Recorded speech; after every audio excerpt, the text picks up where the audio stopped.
In this video, I'm going to explain the full step-by-step process from finding a client, closing them, and delivering for them, and then retaining or upselling them for a software services business. This video in particular is for Harris Khan, who made a comment on a previous video. I would love a video about a full process from start to finish of a client, from closing him to delivering him. Great idea. Happy to make that video. And here we are. For some context on me, I have been running my own development agency for the past about 4.5 years. I've been through this process several times over.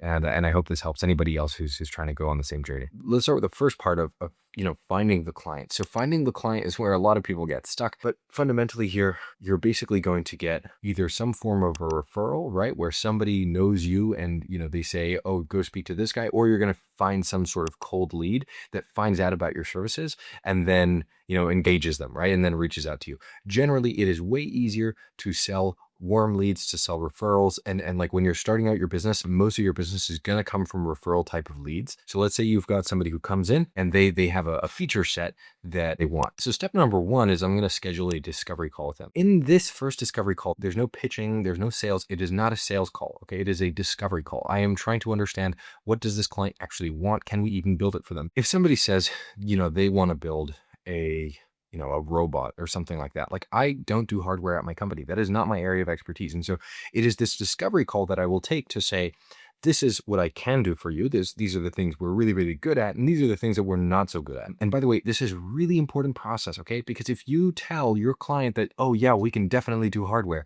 and it's your first time doing hardware and you don't tell them that, and then you mess up the project, you're just going to have a really bad reputation. That client is going to run away from you. You're going to have a very hard time getting more money out of them. Which, by the way, upselling clients is one of the best ways to grow your business without needing more market. But we'll get to that later. So you're at step one now. You're on the discovery call. What do you even ask? You basically just want to understand their vision and write it all down in as much detail as possible. I would use AI for scoping. I think it's really, really great, and get it to give you more questions to ask the client. So getting AI to build out a roadmap for you, especially with technical things, is very easy nowadays. And you can basically say, what else do we need from the client to know and confirm before we get started on this project? What I typically do is I will do that discovery call initially, and then I will write up a proper plan and scoping document that I will usually put on something like Notion. And then I'm going to share that with the client along with any questions that I have additional to what we discussed on calls. And so that's step one done. All right. Now at the end of step one, you have a brief that is super specific on what you need to build out, what are the requirements, and what technologies are you going to use to build it out, and so forth. What do you want to expect at different timeline milestones, and so forth. This brief, by the way, is not a quote. Okay, so it's like the technical specification. That's what this Notion document is right here. Once that document is confirmed, you can go on to make a proposal. And so typically, what I will tell my clients through the discovery call is, I want to map out your project so I can actually understand what you want, and then I will give you a price. Like, I can't judge without knowing the details. Like, maybe they'll ask me for a rough number, and usually I'll give them some ballpark estimate based on what I'm hearing.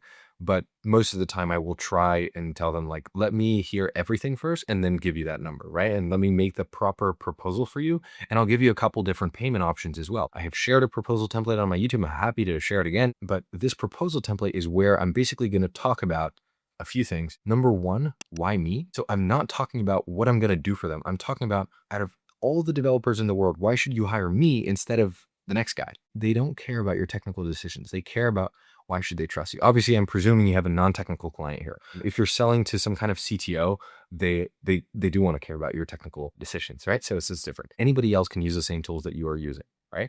So you want to explain, why can I trust you? What case studies do you have? This is all in the proposal. In my proposal video, I actually walk through exactly how I go through this pitch.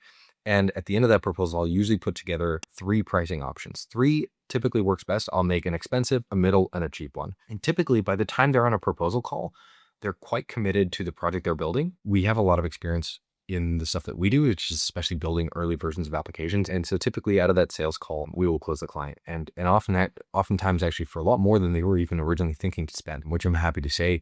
And I think it's heavily due to just, number one, experience. I've been doing this for 4 years. But number two, also, I think we've done a lot to clean things up and make it a very, very good client experience. Once the client has agreed to a particular price, I will typically bill them on a regular time-based schedule. So my pricing is per month or per week. And I'm going to ask them to pay the months of work up front. Maybe it's going to be 3 months, and it's 15K per month. Once you pay the first 15K, we'll start getting to work. That's how it works with my projects. You know, you're maybe at step about 2 or 3 now. You're like, step 1 was discovery, step 2 was proposal, step 2.5 was like collecting the money. And once you have the money in the bank, then you start the work. I would not start the work without the money in the bank because people will change their mind and not pay you. And it opens up a world of issues. I have lost a lot of money because of that. And so I just started telling people like, I need this because I've been screwed over. And so I'm not willing to do projects because I need the commitment from your side as well. So you've collected the money and now you need to start delivering the project. So that is step 3, is we start on delivery. Delivery is really just going to be executing on the plan that you built in step 1. My delivery looks like myself and my team, we will get to work on the project. We will set up the repository, do all the things, start building the application. And at the end of each week, I will send a Loom video to my client, updating them on what's going on, whatever happened during the week, and whatever we're planning to do next week. That is the Loom video that I send every single week. And honestly, half my clients don't even watch these Loom videos, but I know for a fact that it still helps me in the sale because just a client knowing that they have these Loom videos and like I'm staying accountable to myself and to them, it helps them psychologically feel a lot more comfortable. So that is effectively step 3. And you just continue to do that and deliver on the brief until the project is done. Okay. Now let's go into step 4, which is actually the most likely question you're having, which is what if the client starts asking for things that are outside of the brief, right? The brief changed halfway through the project. The client started asking for more. What do we do? That, my friends, is an amazing opportunity for you to upsell, basically extend the project. When I go into a proposal with the client brief and the proposal, I will explain to the client that the proposal pricing and timeline is based on the particular brief that we discussed. If the client asks for a small change in the brief, I will typically go out of my way to do it for free. Okay, so I will stipulate very, very clearly to the client that any brief changes will cause the kind of 3-month billing limit to be null and void. And beyond that, I will continue billing any extra development time, right? Because they've changed the brief. Now, if the change they've requested is like under a week, I'll do it as a special favor and I'll just be like, sure, I can do that little extra thing for you. Now, what happens more often than not is the client ends up getting some other idea or they realize something else or they do some market validation, whatever it is, and they have more that they want to build with you. And that is when you upsell them. And you basically say, listen, that's all good, but that's going to add an extra 2 weeks to our development timeline. So in that case, we're just going to keep going on the retainer that we're already going. Let's say it's 10 grand a month or whatever the weekly or monthly billing already is. We're going to extend that by the extra time that we need. Right? And that is basically how we do project extensions. And so that is how you upsell clients, and it basically gets project value to go up. Most projects start small. I always wanted bigger and bigger deals up front, but I didn't realize that like big deals don't come from being upfront. They come from starting small and then doing a little more and then a little more. And before you know it, the client has spent over $100,000 with you, and then they're open to bigger retainers. And that brings us, I guess, to step 5, which is basically off-ramping the client. Now, in a service-based business, especially when you're doing software engineering services, there comes a point in time when the client might migrate away from your team. A word of advice here, don't fight it. At least personally, I think it's a bit unethical to do that. And I think it tarnishes your reputation more than it adds value to your company. I will typically go out of my way to help my client find their own internal team and whatever.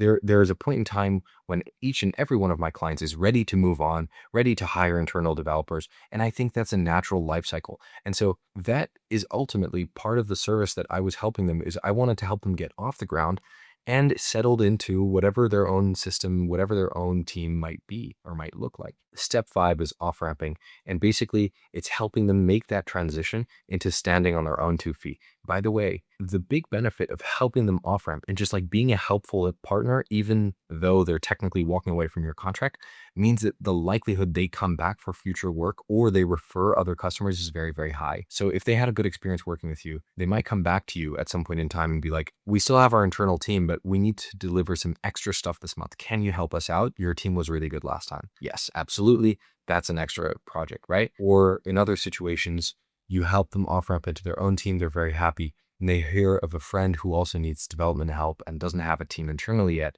and they'll refer them to you. So off-ramping your client is the last stage of the client kind of pipeline. It's basically helping them mature and kind of graduate out of your services into their own team. And I think it's really beautiful if you're able to support them in that journey, because then you also have some really cool case studies and you have relationships with them. If you're able to see a client all the way through that journey, you've oftentimes built a great relationship with them. And I think that type of work also feels really great. That's it, my friends. That is, as best as I can give it, the full step-by-step process from taking a client who wants to build something, close the deal, deliver it, and then have them have a great experience with you, and eventually kind of take it into their own hands. Throughout this video, I have given basically every piece of advice that I have kind of learned about each of these steps individually, and very little short tidbits, but I hope it's helpful. I hope it's valuable for anybody who's trying to go on the same journey, trying to figure out like, how does this look like? How do I start my agency and so forth? So thank you so much for watching. I like making videos like these. Like if you have something that's on your mind and you're wondering how to do it, leave a question. I'm happy to make videos. So that being said, I hope you have a great rest of your day, and I hope to see you in the next video.